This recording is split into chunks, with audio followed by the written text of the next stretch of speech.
Hi, James Nave here. I'm at Lake Eden, just outside of Black Mountain, North Carolina. Today is April 1st, 2024, and today is the beginning of Poetry Month.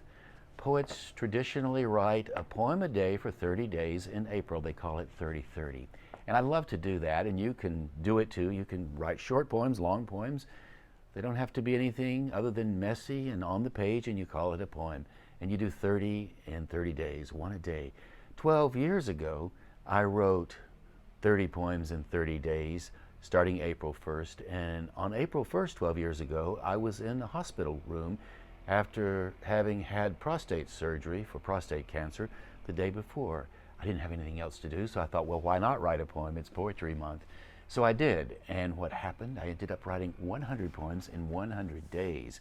So I didn't stop at 30. I kept on going all the way till July. I figured 100 days is enough time to get back on my feet. Proved to be true.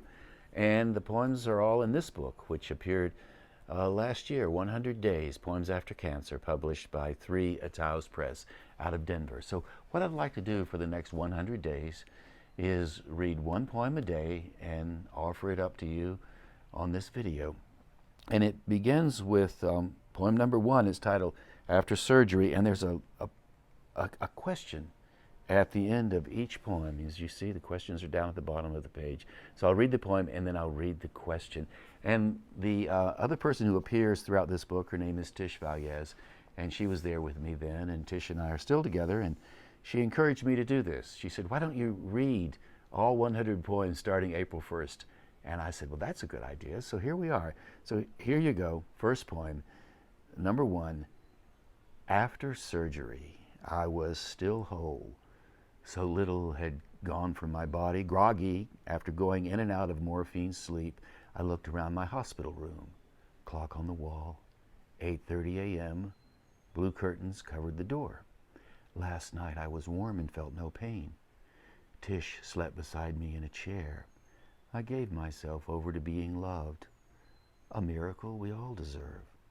What a strange, strange relief it was to live and breathe, to feel my mouth so dry. All I wanted was ice. And here's your question.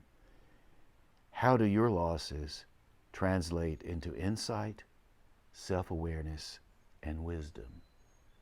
How do your losses translate into insight, self-awareness, and wisdom? I'd love to know. You can include your answer in the chat below. So thanks so much for that. Tomorrow I'll come back with the second poem, and you'll find out what it is tomorrow. Thanks for listening, and hey, I'll catch you very soon.